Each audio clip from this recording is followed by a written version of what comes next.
আজ বাংলাদেশের জনগণের জন্য অত্যন্ত গর্বের দিন এবং আনন্দের দিন।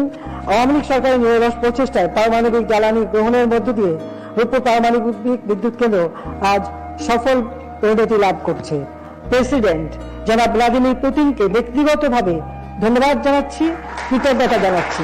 আমি মনে করি পারমাণবিক বিদ্যুৎ কেন্দ্র নির্মাণের পদক্ষেপও জাতির পিতা নিয়েছিলেন, যদিও দুর্ভাগ্যের বিষয় যে সেটা সম্পন্ন করে যেতে পারেন নাই। তবে আমি আজকে আনন্দিত যে আমাদের বন্ধু প্রতিম দেশ রাশিয়ার সহযোগিতায় আমরা সেই পারমাণবিক বিদ্যুৎ কেন্দ্র তৈরি করছি।